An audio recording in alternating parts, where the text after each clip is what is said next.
No programa de hoje eu separei para você, psicólogo, psicóloga clínica, futuro profissional de psicologia, dicas que eu, psicólogo Manuel Carvalho, com quase 20 anos aí de experiência, de atuação, gostaria de ter recebido logo nos meus primeiros anos de exercício profissional. Por isso, nós vamos trazer algumas dicas e orientações para você ter o manejo adequado do seu consultório psicológico. Dicas éticas e algumas dicas também de como você pode melhorar a captação, né, dos seus clientes, fazer você poder viver da tua clínica psicológica. Nós trouxemos 5 dicas para você, mas fica até o final, que no final nós vamos trazer uma dica extra excelente para você que quer ampliar seus serviços e ampliar o retorno do teu consultório. Se já gostou do tema, deixa aí a sua curtida. Se você é novo por aqui, eu sou o psicólogo Manuel Carvalho.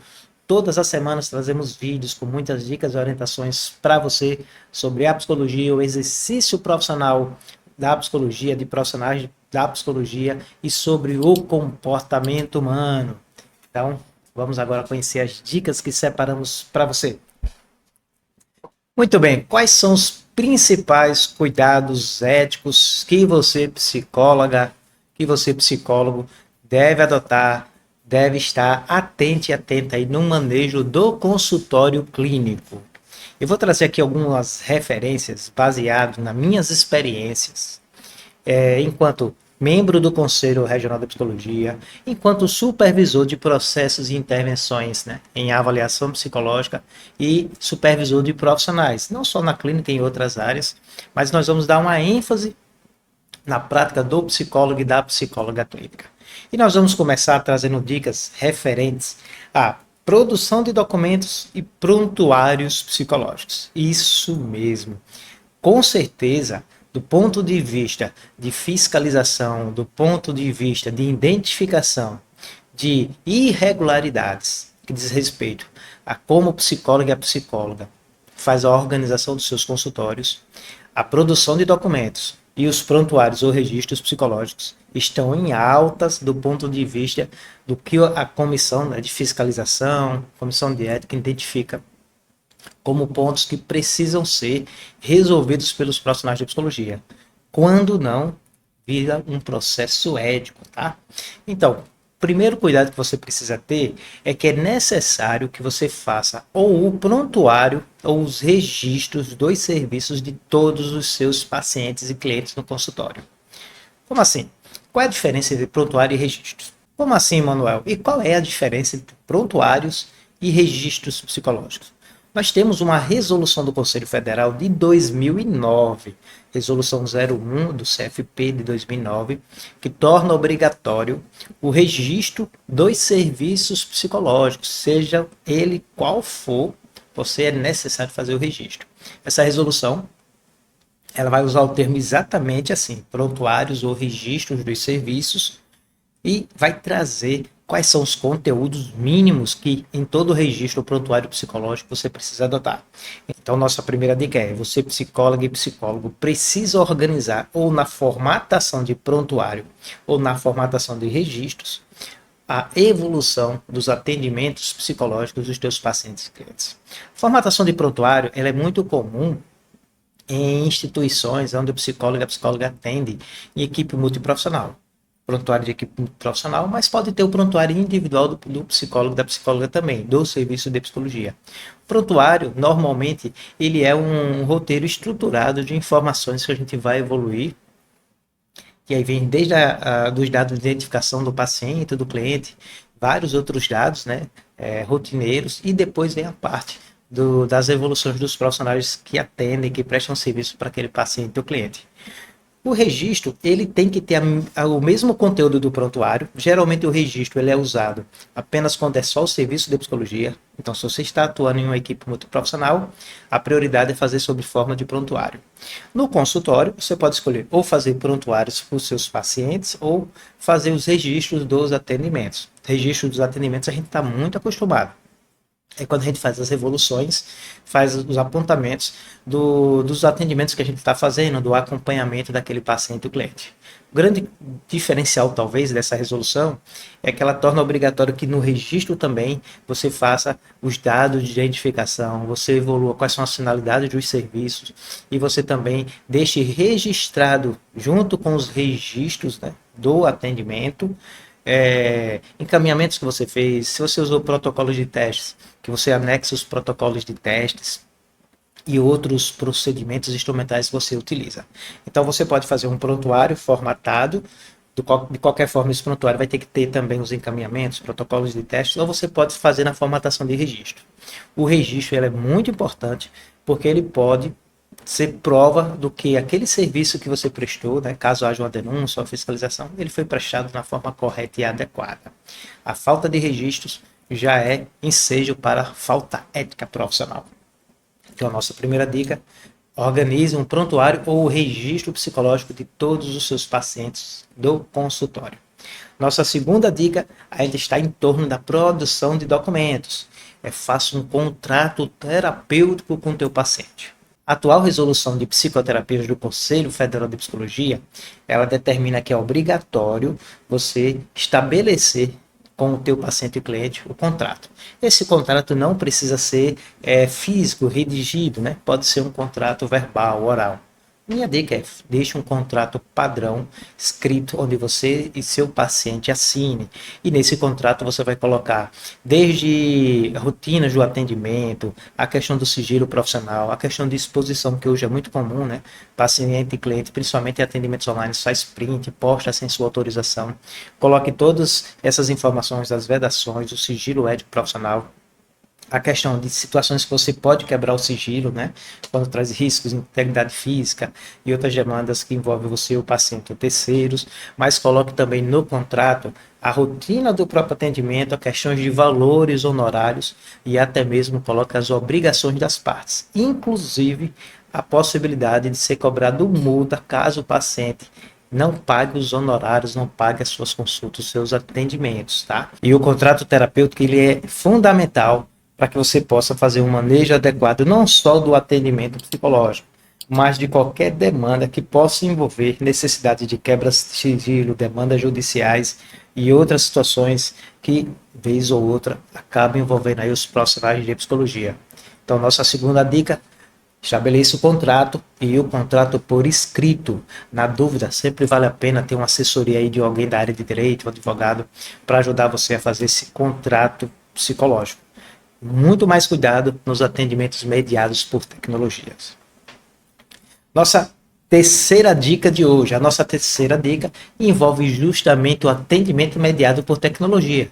Cada vez mais profissionais de psicologia têm aderido a esse serviço e cada vez mais a população, nossos pacientes e clientes têm procurado serviços com essa formatação, pela comodidade, com certeza que ela é enorme. Cabe lembrar que hoje o Conselho Federal de Psicologia, com a sua resolução de 2018, a 11 de 2018, abriu, né, a possibilidade de qualquer serviço psicológico ser mediado por tecnologia, dependendo, é claro, da necessidade, da finalidade do serviço. Em algumas situações, como em casos de atendimento em crianças vitimizadas, né, de violência, negligência, abuso de direito e pacientes em situações de crise, é importante fazer o atendimento presencial. Tirando essas exceções, você, psicóloga e psicólogo, pode sim ofertar atendimentos por tecnologia. Primeira exigência que nós temos hoje é que você precisa fazer o seu cadastro no site EPC, vai aparecer aqui na descrição do nosso vídeo, EPC do Conselho Federal. Você vai descrever que tipo de serviço você vai prestar, você vai descrever quais são as modalidades, tipos de tecnologias que você vai usar e vai fundamentar como você vai garantir o teu sigilo profissional através dessas plataformas, através desse serviço. Além de ser uma excelente forma de principalmente você poder ampliar aí os seus serviços psicológicos e podemos dizer assim, a baixo custo, né? Porque a estruturação do consultório fica bem mais em conta do que você abrir um consultório presencial. você também consegue alcançar pessoas que normalmente no atendimento presencial você não conseguiria. Então você pode ajudar pessoas que teriam dificuldades em ter o acesso do serviço de psicologia. Você pode fazer isso, inclusive, sem estar em nenhuma plataforma, ou pode estar em alguma dessas plataformas hoje, que são grandes plataformas que nós temos, grandes players, podemos dizer assim, no mercado. Vai valer a pena fazer uma boa pesquisa, caso você queira decidir fazer parte de uma dessas empresas, dessas plataformas. Ponto importante do atendimento imediato por tecnologia também é que é necessário também você ter os registros e você também fazer o contrato do seu atendimento. Então são 3 dicas aí já que estão relacionadas. Nossa quarta dica. E a nossa quarta dica é que você precisa, não é que você pode, você precisa conhecer as resoluções dos conselhos de psicologia, mais especialmente a do Conselho Federal de Psicologia, que estão relacionadas diretamente ao atendimento clínico. Além da resolução de psicoterapias, que vai aparecer o número aqui de referência dela, outra resolução que eu sempre falo aqui no canal é a resolução de produção de documentos psicológicos. A má elaboração de documentos psicológicos, como eu disse no início do vídeo, está entre as 3 principais causas de denúncias éticas contra profissional de psicologia. E uma dica especial dentro dessa dica da resolução, que é a resolução 06 de 2019, anota aí, resolução 06 de 2019 do Conselho Federal de Psicologia. Vai inclusive aparecer um card aqui ou aqui com um programa nosso sobre essa resolução. É importante que você entenda que dentro do contexto clínico, os 2 documentos que nós mais produzimos do ponto de vista de documentos psicológicos, inserido aí nessa resolução, é com certeza o relatório psicológico. Essa é uma demanda muito, muito comum. Não é à toa que aqui no meu canal, um dos vídeos que tem mais visualização é de relatório psicológico.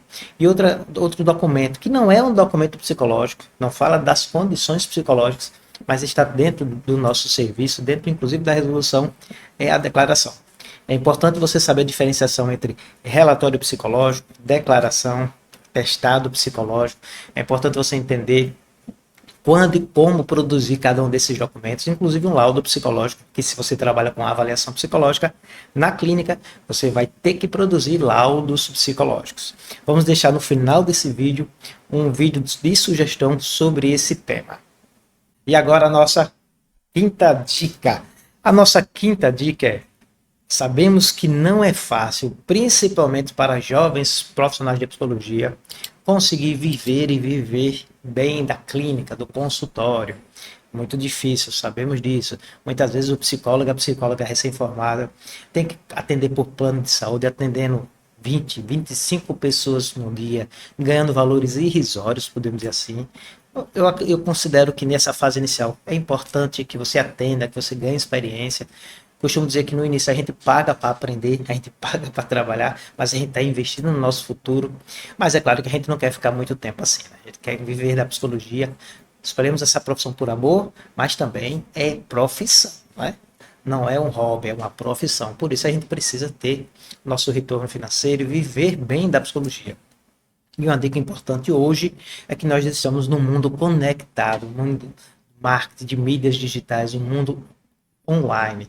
Então é importante, seja nos seus atendimentos presenciais ou atendimentos mediados por tecnologia, que nós chamamos de atendimento online, que você comece a estruturar uma campanha, estratégias de divulgação e de marketing, tá? Isso é fundamental. E não é proibido você, psicóloga, psicólogo, fazer estratégias e fazer o marketing dos seus serviços. Mas é importante que você esteja atento primeiro ao Código de Ética Profissional, que vai ter artigos que vai explicar, que vai disciplinar o que pode e o que você não pode fazer, né, em relação às divulgações de seus serviços. Por exemplo, você não pode fazer divulgação atrelada ao preço, como se fosse fazer atendimento psicológico, consultas psicológicas, valor X. Não pode ter preço ou atrelado a preço nas suas divulgações. Mas você pode sim fazer uma boa divulgação dos seus serviços e com isso fazer com que o seu consultório esteja sempre movimentado, com clientes chegando, né, para que você possa também aprender a ajudar essas pessoas e também ter um bom retorno com seus serviços psicológicos. Uma boa dica, tem alguns vídeos aqui falando sobre isso, vai aparecer aqui um card para você, é você fazer o marketing de conteúdo, onde você nas suas divulgações, você mais do que está divulgando que você tem vaga, que você está atendendo, é você levar algum conteúdo que você sabe que é importante para o perfil do teu paciente, do teu cliente. Algum tema da psicologia, algum tema sobre como lidar, por exemplo, com determinados tipos de comportamento, de ansiedade, entre outras situações. E claro, você vai estar assim também divulgando os teus serviços, deixando sempre o contato, né? O link para a sua clínica, para o seu site, para o seu perfil de mídia social. Vista também nas divulgações de teus serviços, mas sempre muito aliado, muito vinculada às condutas éticas profissionais. Mas não acabamos ainda, separamos uma dica extra para você. E a nossa dica extra é: procure diversificar os seus serviços no consultório. Uma forma de você, cada vez mais, ganhar mais referência, ser mais autoridade, ter uma cartela maior de clientes, ter experiências diferenciadas e com isso você ampliar o leque dos atendimentos, dos retornos do teu consultório.